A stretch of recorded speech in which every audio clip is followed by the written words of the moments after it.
everyone. Welcome to another episode of Tech in EdTech.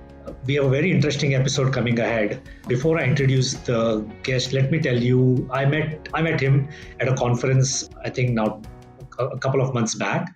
The first time I spoke to him, I understood the length and breadth of adult education. I know we talk about adult education, but the way he spoke about adult education and the need to reform it really opened my eyes. So I knew that I had to have him on the podcast. So please welcome to Andrew Roberts. Andrew is the Chief Operating Officer of the Barbara Bush Foundation. Andrew, welcome to the show. Thank you so much. I'm pleased to be here. Thank you. So Andrew, we had an amazing conversation, I think, at South by Southwest. It really, I went back, dug into some research, and could really appreciate what you said. Before we get into the details, would love for you to give an introduction about you, what you do, what Barbara Bush Foundation does, and we can go from there. That sounds great. Sure. Yeah. No, I'm the Chief Operating Officer for the Barbara Bush Foundation. Very excited to be here today. We're very lucky. We have a wonderful namesake of this organization. And, when she was kind of preparing to be First Lady, she was going on a jog around Houston and she thought all about the different things that are kind of plaguing our society at the time: hunger, poverty, crime, kind of civics. And she really came to the realization that so many of these problems, there was a foundational challenge, which was really around literacy. And if we could find a way to make sure more Americans can read, write, and comprehend, that we would be able to tackle these other bigger social issues with a lot more success. And so at that moment, her kind of passion for family literacy was born.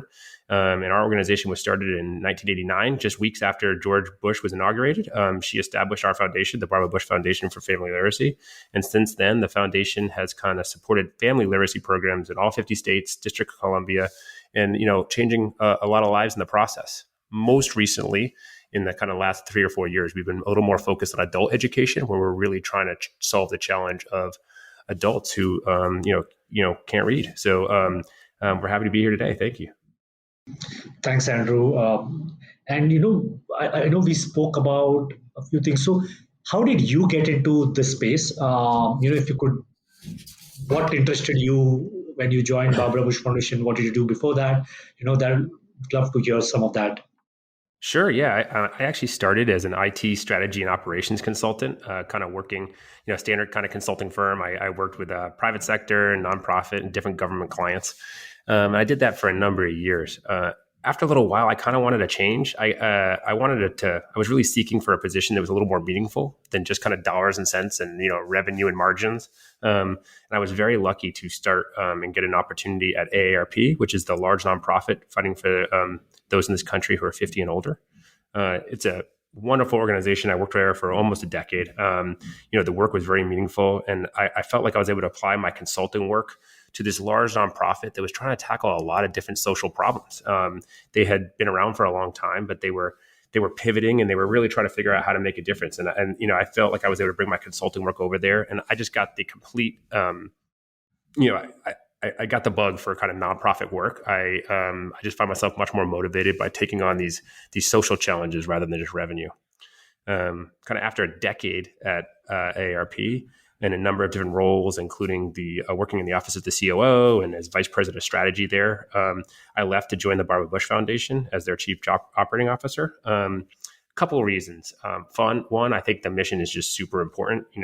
We talked a little bit earlier. I mentioned just briefly, like all the different challenges that society faces in the United States, and how there's like these underpinnings that lead to some of these challenges. And I really truly feel literacy is one of them. I also just felt this was a really great opportunity. The organization had been in a big transition. It was moving back to DC from Florida. And I felt I could kind of combine all the different skills I had picked up along my career into one position for a really important cause that I believe in.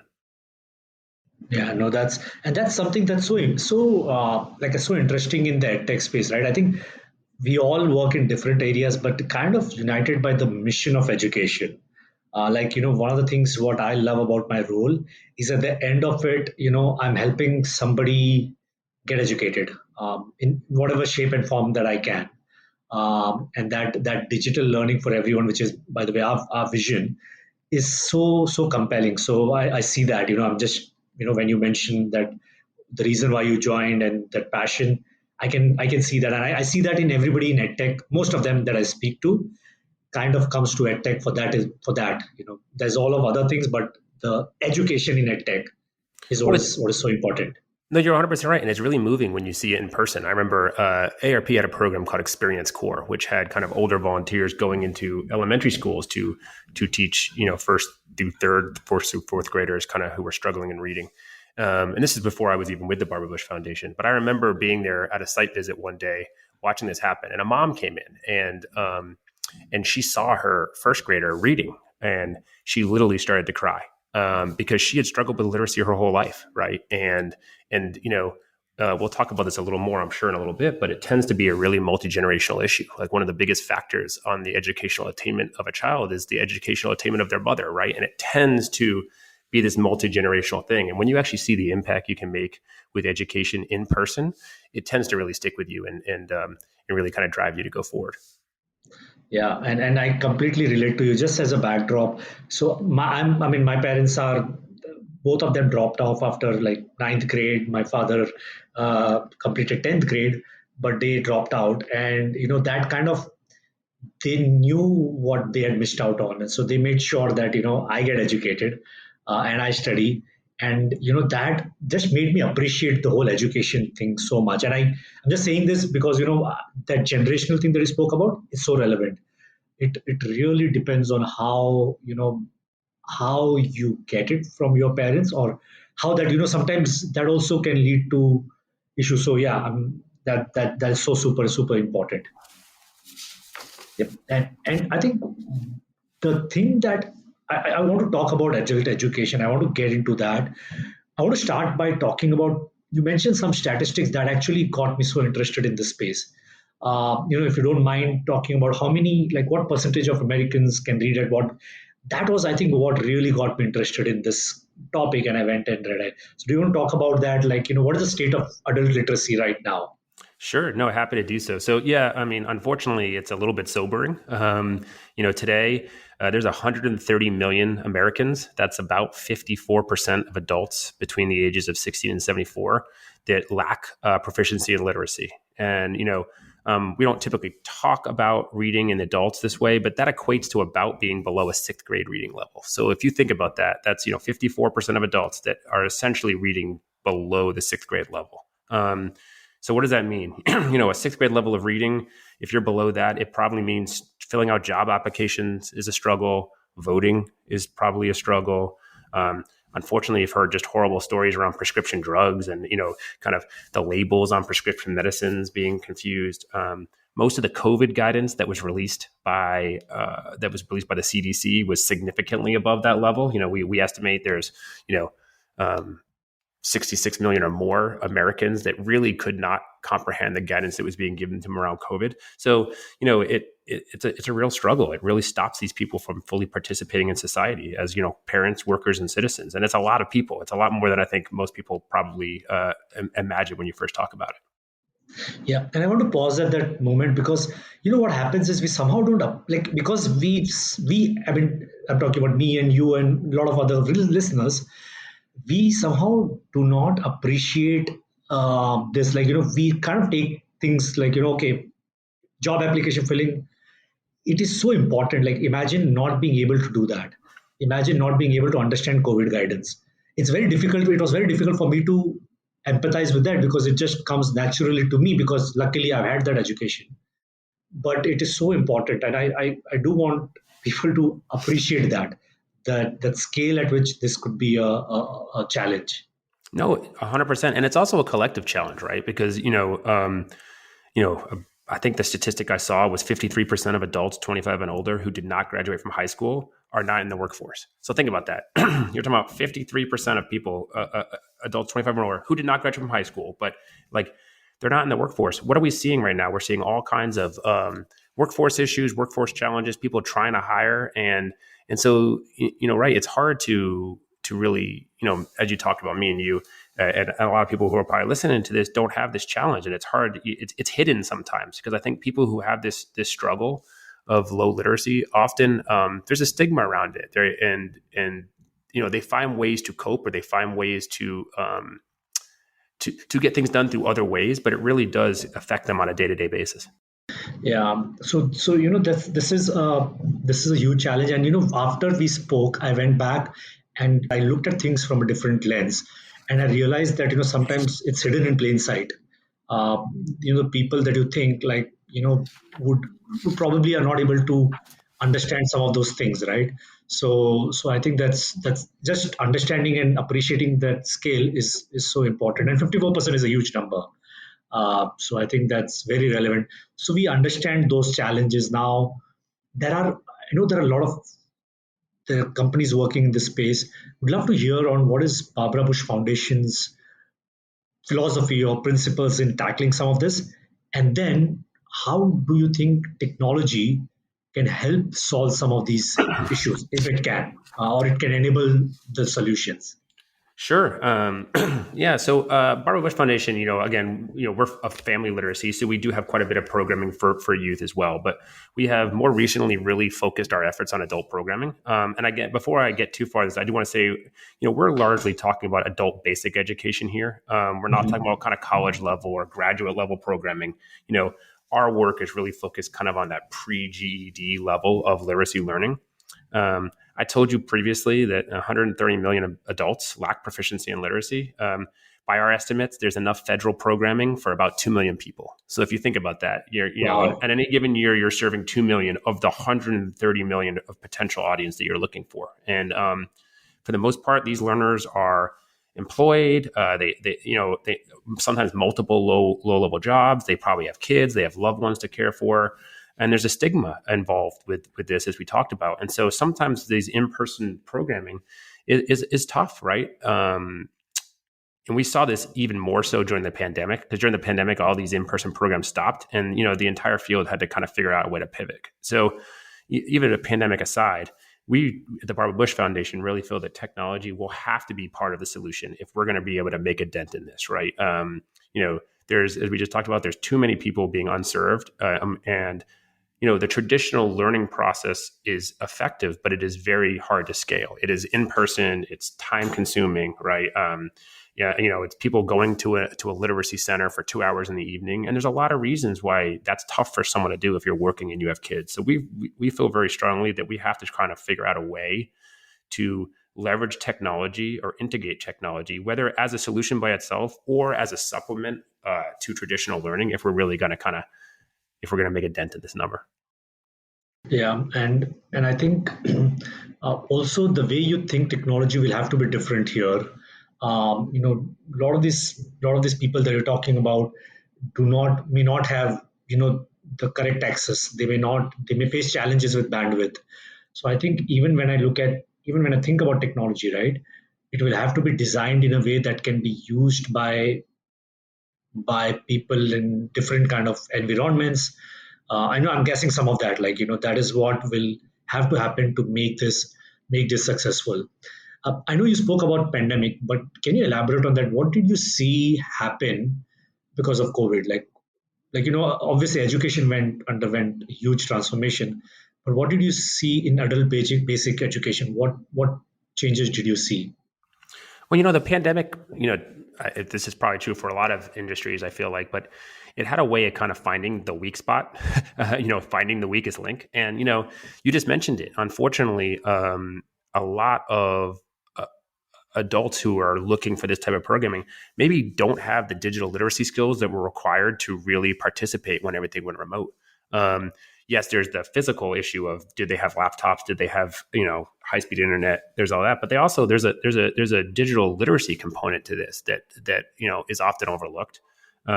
I can't stress enough, and I'm sure we'll talk about this more when we kind of talk a little bit more about kind of what we've learned through our work in technology here. But I can't emphasize enough the role that digital literacy skills need to play in the success of these solutions. I think we continually kind of underestimate the challenge that hardware, internet connectivity, digital literacy have if you want these things to be successful.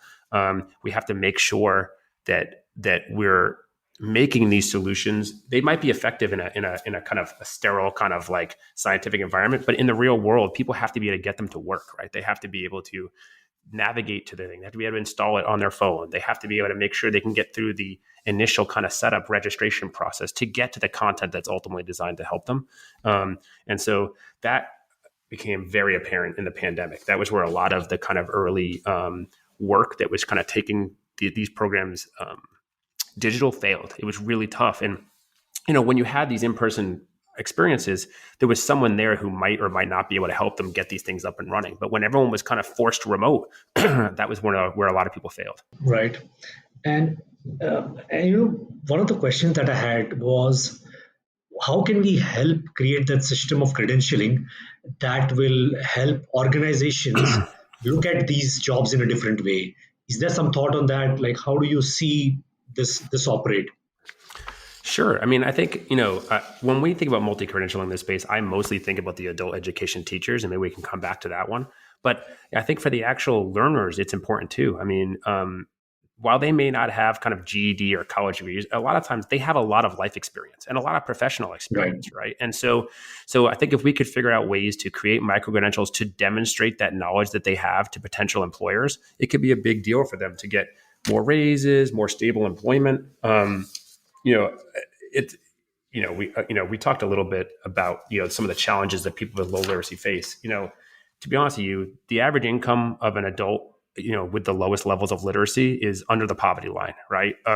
If you can get people to a sixth grade education from a literacy standpoint, sixth grade proficiency, their average income rises up to $63,000 a year, right? So you're talking about massive life-changing impact on that family. And again, this tends to be multi-generational. So not only are you helping that adult, but you're helping their kids as well.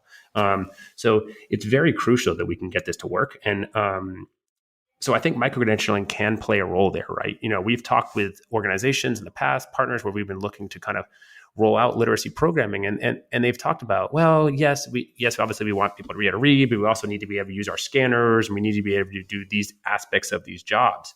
And, obviously we always come back to, well, if they can read all the training materials that are being provided, sometimes I think there's a stigma that these people aren't smart, and that's not the case. Someone once, when I first took the job at Barbara Bush Foundation, one of our kind of technical leads here gave me this analogy of Swiss cheese, right? And how an adult learner might get to a situation where they've worked their way up through life and they have a little bit of holes in their knowledge. And one of the ways I think we can figure out how to best serve them is how do you kind of plug those holes, right? How do you figure out, they don't need to learn everything. Unlike a K-12 type environment where you're kind of more of a linear progression through learning, we have to figure out how we can figure out where their skills are and where those gaps are and try and address those holes as quickly as possible, because you can often get essentially quantum leaps in learning by just plugging a few holes in their knowledge. And that's where, we've really looked for technology solutions to try and answer there. But I also think that's maybe where we could try and figure out how we use micro-credentialing to really make sure we're raising up the pieces of knowledge they do have. How do we make sure people can understand that these people do have skills, and we need to make sure that they're applicable in the workforce? How do we demonstrate that? Yeah, no, one thing that this micro-credentialing and the point on having life skills versus having theoretical skills, let's say, a similar analogy. So I studied physical therapy. So in physical therapy, in the stage of rehabilitation, right? Let's say somebody has a fracture, hand fracture, right? The way you rehabilitate is something called as activities of daily living. So you don't train a muscle just for the sake of it. You train those activities of daily living. Now, I know this is not exactly similar, but even in a job, there are these, I would call it these kind of activities that are responsible for quantum leap in a job.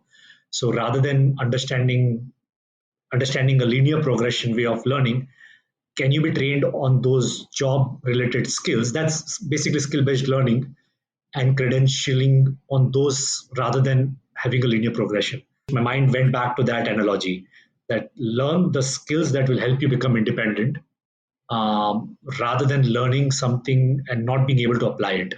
No, that's right. And the other place we really see micro-credentialing playing a huge role is actually in the adult the educator side of this, right? Many adult basic education programs can be really small. They're often run by volunteers or local small organizations. You can picture some of these programs running in a church or in a library, right? They're also very large ones, but some of them are very small. And there's like an established system of support for kind of take K-12 teachers and even more so for higher education, professors. But there's not really a comparable infrastructure for like adult basic education instructors. They're very well intentioned, but they don't all necessarily have the specific instruction or knowledge on how to teach low literate adults. There is a science behind how you teach adults, right? We could see some type of credentialing system being real helpful there.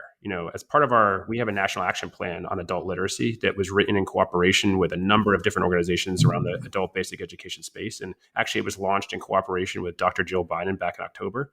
And one of the pieces that we're really pushing there is how do we this idea of a national credentialing or micro credentialing to make sure that we're able to demonstrate that the professional development opportunities for these teachers, they can get credentials that should lead to a greater emphasis on this field of adult education and hopefully better pay for these instructors as well.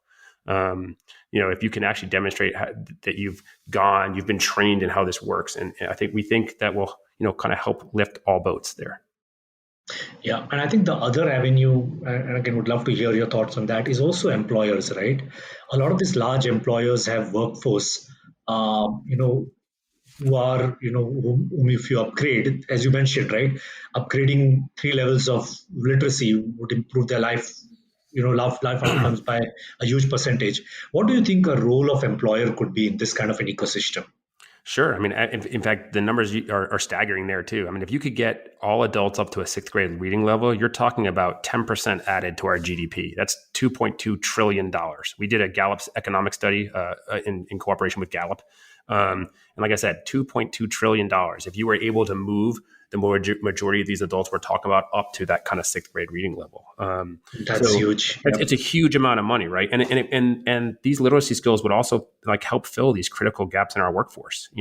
We talk to corporate executives daily who tell me that literacy and digital skills are a huge barrier to building the teams that they really need, right? So to your point, these employers do have an incentive to really kind of tackle this issue. And I think, I don't have the statistics in front of me, but we've all heard those analyses. It's a lot easier to keep a good employee than to find a new one, right? So I think they have an incentive to kind of scale up these employees and have them become part of the organization, have them move up from a lower level position to a higher level position. But they do need to provide the resources for that to happen. And I think we are starting to see that now. I know when I was at South by Southwest, and I think, hopefully maybe you can back me up on this one. We saw a lot more work in this kind of what is the Absolutely. role of these big employers in the education of their kind of of their employees, right? What should they be doing? How are they looking at this? It used to be very much around, we provide kind of master's level education. We provide a stipend towards master's level education, but I know we're seeing a lot more and more of these employers start to offer additional, benefits kind of farther down the educational spectrum.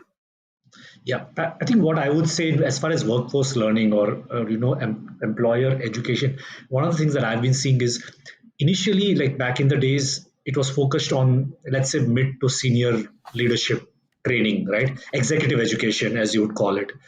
Now you see that moving downwards. I think still we have a long way to go as far as the education reaching the lowest rungs.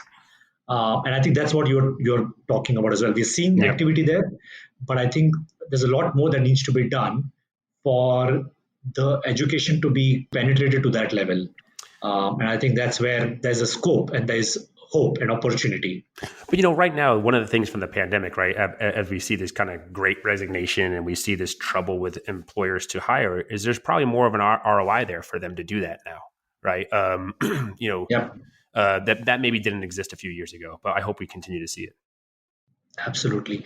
And, just coming back on the technology piece, right? One of the things that, comes to mind right away when you talk about micro credentialing and, meeting learners where they are would also be personalized learning, using tech to personalize learning to these audiences, but again, without having the need to use a lot of sophisticated equipment or software. What do you think? What do you see the role of personalized learning, or what kind of tech can that tech play a role in this space? No, it's absolutely huge in this space. I mean, again, we talked a little bit earlier about the what folks who are kind of facing this literacy challenge are dealing with, right? And again, they might have multiple jobs, they have families at home, and a lot of these offerings are kind of late at night or in the evening, or they can't just take time off or find daycare for their kid when they go to these things. So if they're able to do that and join some of these programs or take on some of this challenge, we got to find a way to make it really worth their while. And how you teach adults is very different, right? And one of the things we did learn is that it really does. Personalized learning can be huge, because if an adult comes to a class and they sit through 2 or 3 classes and they haven't really hit on something that's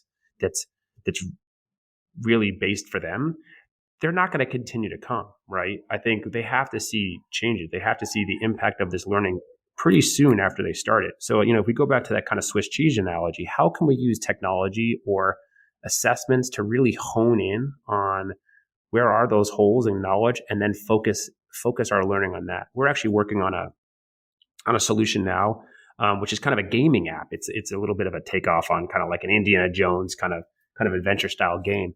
And but the whole point of it really is to use the gaming to identify these holes, and then the gameplay changes dynamically to focus the lessons on those areas that the solution identified as being weaker, right? So it's just an example of how we can try and figure out, how do we really tackle these straight away? How do we kind of make sure we get to the heart of the matter with these learners as quickly as possible, so we're not running them through that linear progression that's not relevant to them? I had a question just when you were speaking.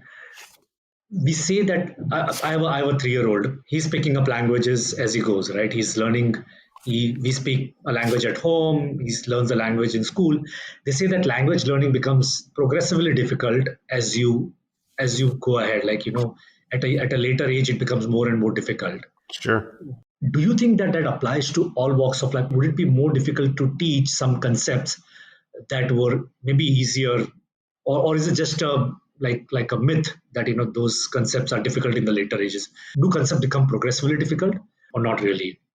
I think, I don't know if it becomes progressively difficult, but I do feel like you have to change your approach to how you teach that, right? We have some technical experts on our team who will tell us, again, how you teach like adults in this space is very different than how you teach kind of like your more traditional learning. You have to make sure that it's very relevant to them. They have to be able to kind of, they have to be able to find why it's relevant. Teach them using real world examples instead of like kind of conceptual examples, right? So, these are just an example. We have to make sure that you're making it you're building upon their life experience they already have, and you're ensuring that you're using something that's relevant to them on a daily basis. I find that sometimes we have a tendency to want to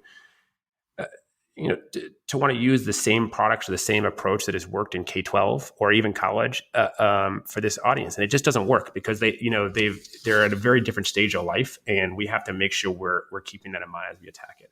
In our experience, though, like if you do that and you kind of make sure you're using what we've learned in adult education, these people are very, very capable of continuing to learn. No, I think, just taking that analogy and taking your answer now, it's probably the language learning is not hard. The way you teach language needs to change. The way you teach, I can completely relate to that, because I think over years you've accumulated enough experience to relate to some concepts that you would not be able to do that as a kid. So I think that's a very, very, very strong point. So thank you for sharing that. Yeah.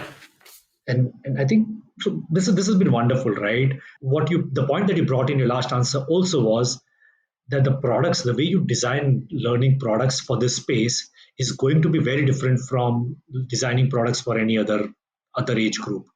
And I think sometimes we miss that mark. Like a lot of learning products that you see out there wouldn't, even if they're targeting this audience, wouldn't be designed with that kind of mindset. So I think that is so crucial. And it's important for audience to kind of just understand those areas, like what those gaps could be, rethink that product development altogether. Sure. Yeah. I mean, unfortunately, ed tech is a little bit of a littered graveyard with promising solutions that did not come to fruition, particularly in kind of this adult education space. Um, Mhm. it's one of the reasons why our organization, before I joined, worked with the Dollar General Foundation to start the X Prize. It was an X Prize kind of competition around how can someone develop an app that can teach people to read. And that work identified a number of very promising solutions that are still being worked on today. But it also helped us learn some of the common pitfalls that people fell into, right? One is, and I mentioned this earlier, is digital literacy. We have to make sure you're building in, making the journey into these products as easy as possible, as smooth as possible. What is that kind of tutorial that gets them where they need to go so they can actually use the product effectively?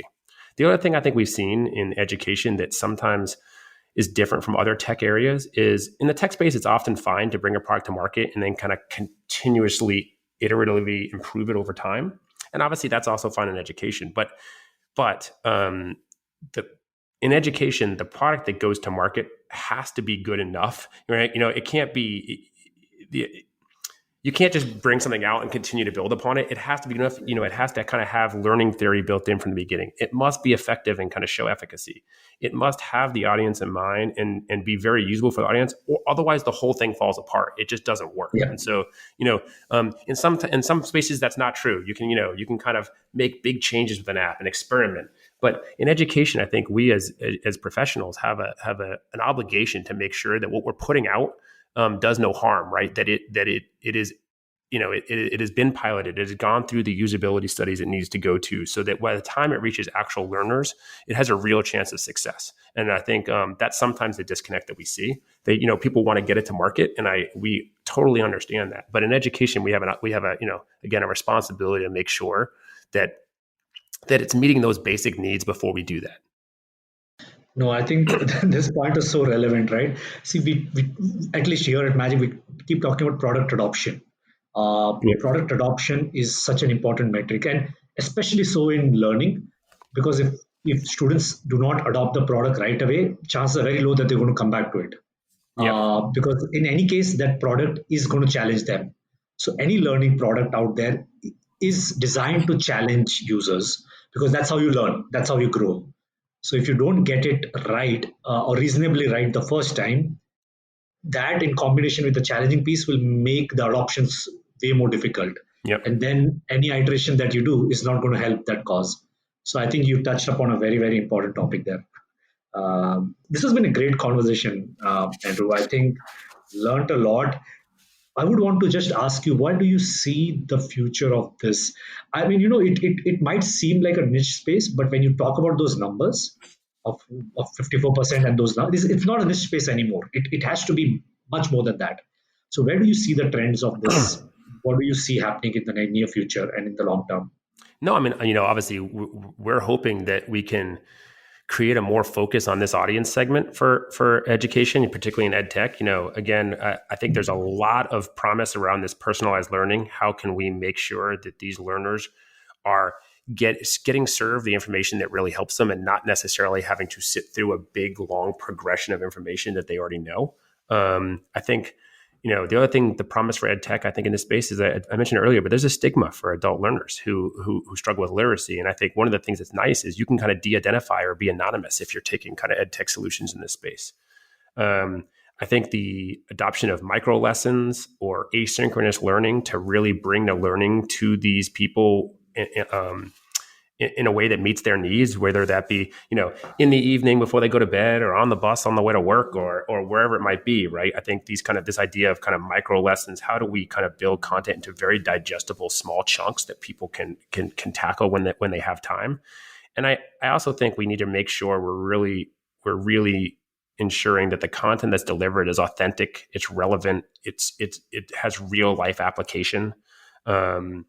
And I also am really interested to see kind of how we can vary in approaches. I talked to you a little bit earlier about how we build a game around it. I think there's a lot of other opportunities to how do we kind of tackle ed tech in a less traditional approach? And everyone learns differently, especially adults, right? Everyone has different experiences they're pulling upon, and they might have different things that draw them in.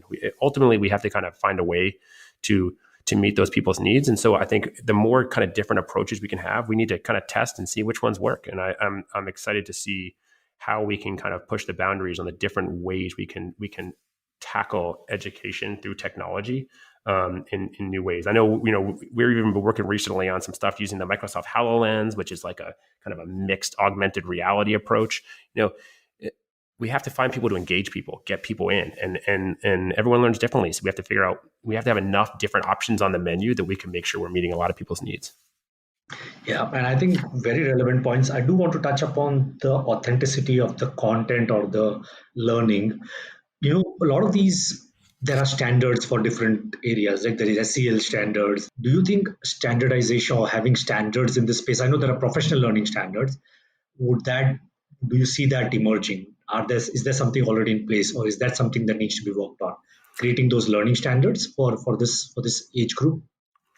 It's interesting. The hard part about that is, as we talked about earlier, is everyone has kind of different gaps in their knowledge, and how do you kind of fill those? But yes, I think ultimately some of the work we're doing in our national action plan on adult literacy is trying to figure out what are these big underlying challenges and how do we tackle them as a field. And so I do think, particularly in professional development for adult educators, like there could be or could benefit from some national standards or from national certifications that can really kind of lift that field and make it a more desirable place to work. I think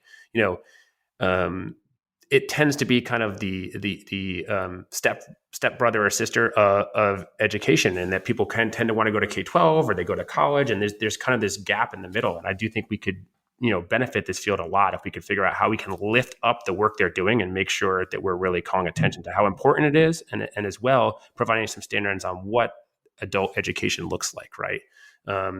What are the things? And we do, and again, we know, right? Again, it has to be relevant. It has to use real world situations. We have to make sure we're, utilizing their life experience in the design of the class. And we have to make sure like the learning objectives for each piece is very clear and discrete. This is where we think micro lessons could be so effective, in that it's very clear. Like in this lesson, you're learning this skill, you're doing this thing, right? And ultimately, we have to figure out how to meet them where they are. And so I think there's kind of a dynamic there, right? You're at one side, you want to make sure that the quality of the education is very strong. At the same side, you have so many different individuals, and you have to be able to meet them where they are. So I think that's kind of the pull and push of where this could go. Yep. And no, this has been a wonderful conversation, Andrew. I really appreciate all the insights that you bring in.